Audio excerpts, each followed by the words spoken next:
Psalm 27, verse 1.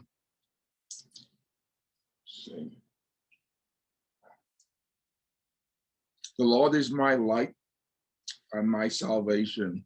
Whom shall I fear? The Lord is the defense of my life. Of whom shall I dread? When evildoers come upon me to devour my flesh, my adversaries and my enemies, they stumbled and fell. Though a host encamp against me, my heart will not fear. The war rise against me. In spite of this, I shall be confident. So we have nothing to fear, as this is a psalm of David. So the Lord is my light and my salvation. So if the Lord, if the Lord is my light and gives me salvation, who is bigger than that? Right? I got a giant on my side. So there's no need to fear anything. In other words, if there's some fear, the Lord, you haven't made the Lord your light or your salvation. Because if I have a giant on my side, then everything else is tiny. What am I fearing tiny for when I've got a giant on my side? This is what David talking about. And everybody was after David at one time, including his own son. Right? So whom shall I fear? The Lord is the defense of my life. Whom shall I dread? Dread is just another way of saying fear. When evildoers come upon me to devour my flesh, my adversaries and my enemies, they stumbled and fell. Though a host encamp against me, my heart will not fear. The war arise against me. In spite of this, I shall be confident. You know what I want to talk about?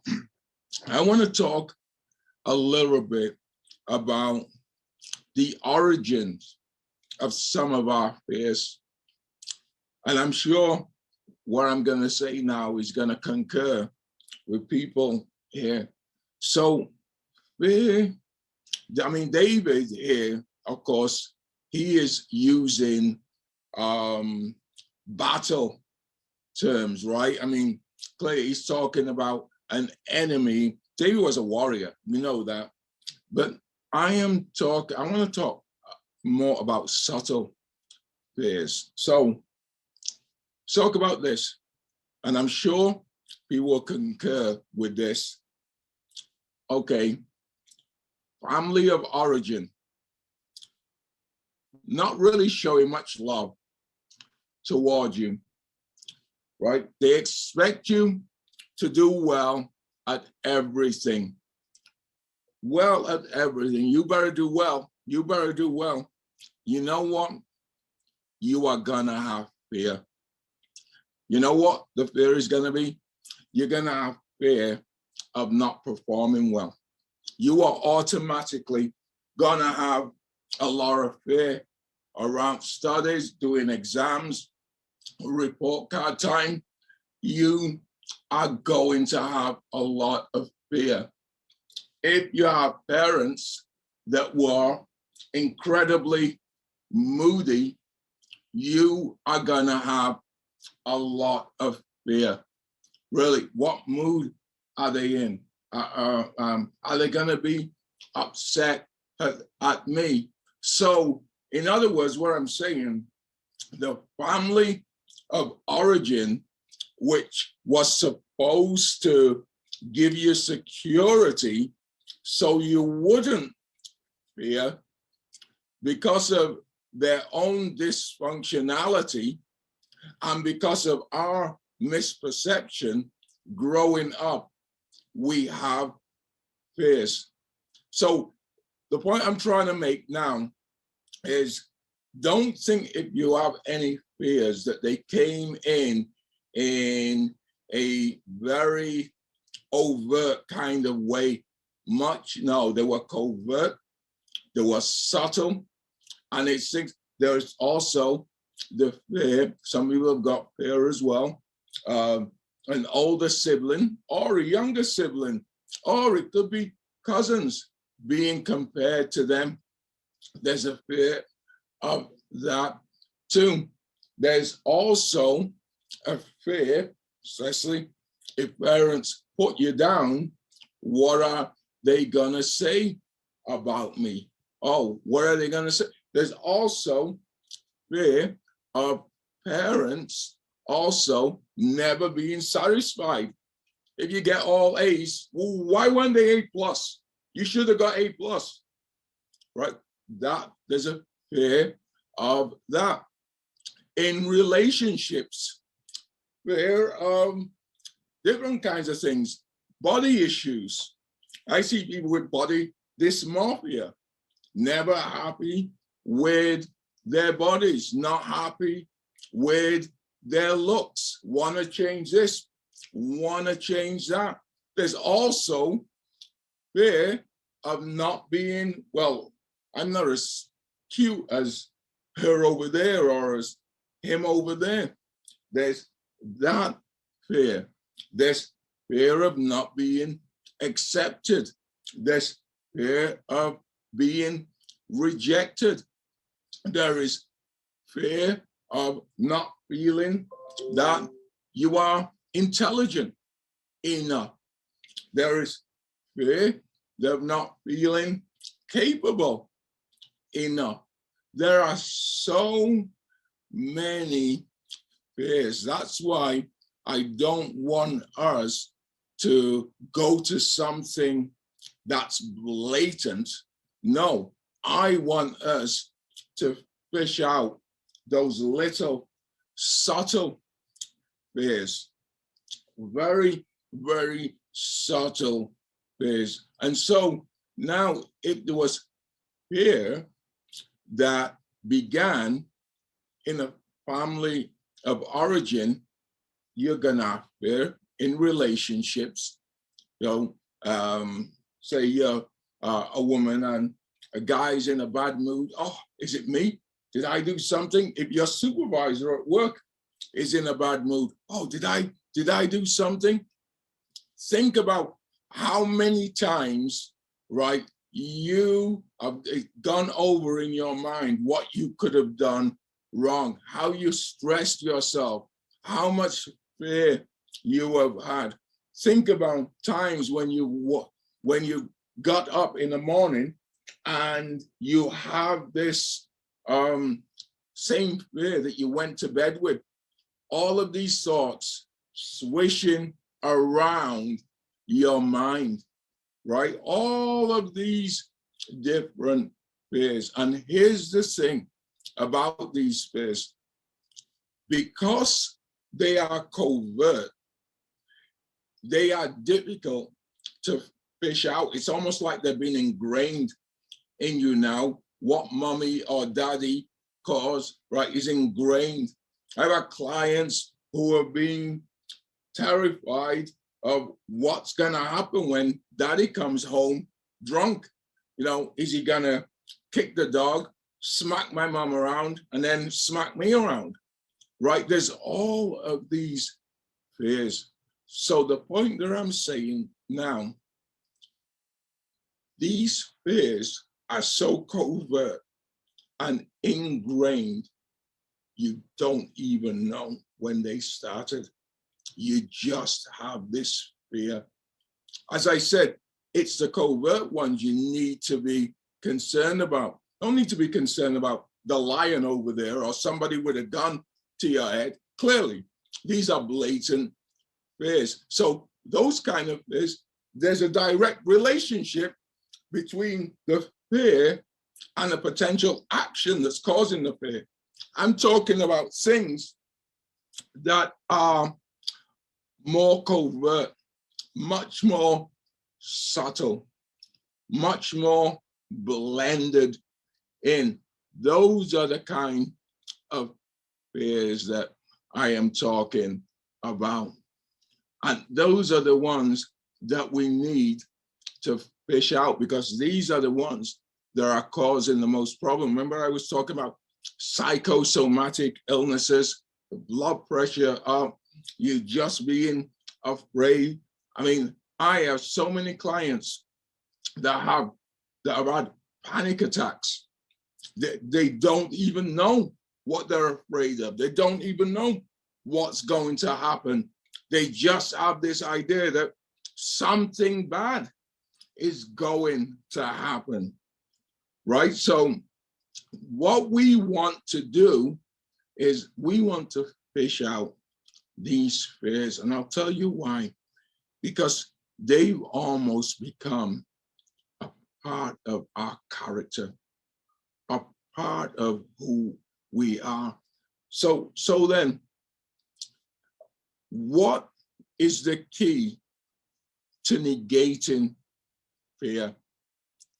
It's all about perspective, how you look at things, right? All about perspective. Do you remember the Wizard of Oz and the lion? He wanted courage. Remember that? The lion that wanted courage, he wanted a heart. Well, here's the thing.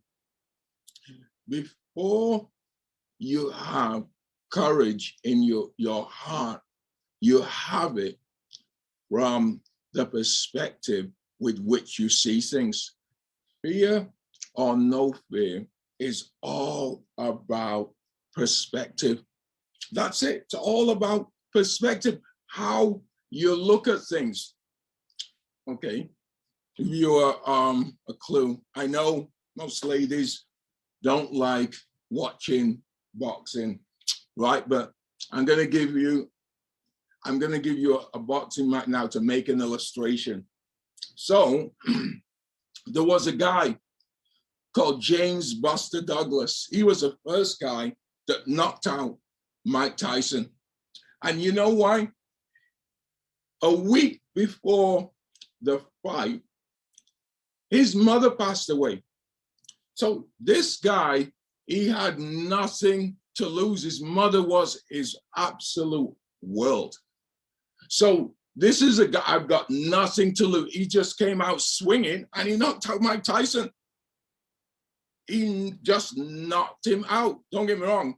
He didn't successfully defend the title. He got knocked out at that time. But the point I'm trying to make, he came out with this nothing to lose attitude. And we know back then, people that were getting in the ring with Mike Tyson were already defeated before they even started fighting psychologically. Right? They were already, but this guy said, if he kills me, he kills me, because his mother passed away. That's what I'm talking about. It is perspective. It's how you look at things, how you see things. John F. Kennedy said a very powerful, there's nothing to fear except fear itself. That's true. Really, that is true. And this is the reason why it's important. It's one of the enemy's greatest weapons. I know there are people on this line right now who have not done things because of fear. Really.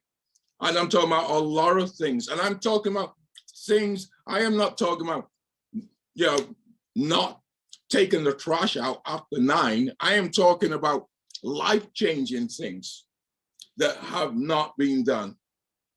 Doors have been opened and you haven't walked through them because of fear. Not many people, I see fear of failure. You have a fear of failure, I almost guarantee you it's come somehow from your family of origin. Really, from your family of origin. I guarantee you, some way, shape, or form, this fear has come from your family of origin. If you have a fear of rejection, I guarantee you it's come from your family of origin. You don't grow up and just develop these fears. No, you develop these fears as you're growing up. Really. And so what am I talking about? I am talking about reversing all of this nonsense, right? Reversing all of this nonsense. There is nothing to fear. Clearly, fear of failure that stops you from trying, that's silly, because not trying is failure. There's a great quote by Winston Churchill. Success is going from failure to failure without losing enthusiasm. Really, you just keep going. The Bible says that a righteous man falls 7 times. A righteous man can fall millions of times as long as he keeps getting up. So it's the way that we see things, right? Remember in Numbers, there were 12 spies that went to spy out the land of Canaan. 10 of them talked about the people in the land. Oh my word, they're giants. They are giants. They are going to eat our lunch. They are giants. Caleb and Joshua said, no, we can take them. We can take them. Just 2. You know, those two, glass half full. The 10, glass half empty. Glass half empty. It's the perspective that you take. I saw something, I think it was on Stan's Facebook page. It was a great quote. There were these 2 brothers, I don't know if anyone saw it, and one was an alcoholic, one was not. And they asked one brother, how come you're an alcoholic? He said, I watch my father. They asked the other one, how come you're not an alcoholic? He said, I watch my father. See that? 2 totally different perspectives. One vision, one thing that they're looking at, but 2 different ways of thinking about it. Right? It's all perspective, how you see things. You know who was my Cyber the Bionic Man? Actually, I had a lot of heroes growing up, but Evel Knievel. Yeah, I had an Evel Knievel. I had one, I even had the cape, all of that. Oh, I love Evel Knievel. What did they say about this guy? This guy's crazy. He's broken every bone in his body. Why wasn't he scared? He wasn't scared, not because he was crazy, but because he was powered by determination. I want to break this record. I want to break this record. I want to break this record. I want to do the same way with those people who go skydiving or bungee jumping, do extreme sports, right? The rush that they get from it, it quells the fear. And now I'm not talking about us going and doing anything like that.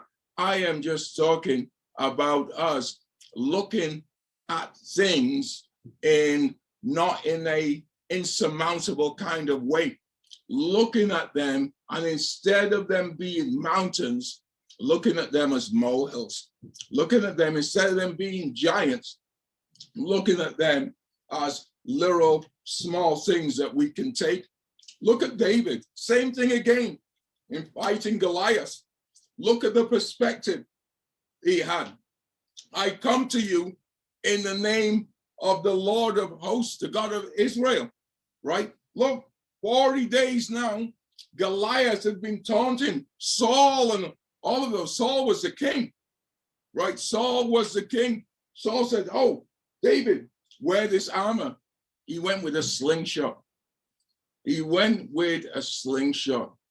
That's only a slingshot, but that's all you need when you've got God behind you, right? That is all you need. And so what I'm saying now, even though you've grown up with these fears, they can all be reversed.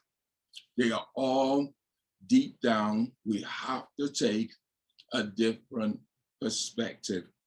Now, as I said the other day, and I think the other day was in answer to one of Jules' sharing, and I said, these beliefs that we have, these fears, because fear is just a belief. It's what you believe. Oh, I believe this is going to happen. They're all beliefs. They can all be challenged and changed. That's what I want you guys to know. They can all be challenged and changed. It's very important that we get rid of fear. There's a lot of people who become addicted because of fear. When you're drunk, oh, what do they even call it? Dutch courage. Dutch courage, right? You don't have to fear. But that is just now, that has got nothing to do with perspective. Well, it does have something to do with perspective. You are actually inebriated. So what do? You now don't really care. So that's not a perspective, because you're drunk. You're not in control of your faculties. That's different. I am talking about being fully in control of our faculties, right? Having a perspective on fear, that there is nothing whatsoever to fear. It's ridiculous being afraid of failure, so I'm not going to try, so I'm going to fail anyway. All of these what I'm going to call fuzzy logic, we have to get rid of these kind of beliefs, right? I'm afraid of failure, so I'm not going to try. Well, that means you've already failed. So the thing that you are afraid of, you are the one that saddled up that pony. You caused that to happen.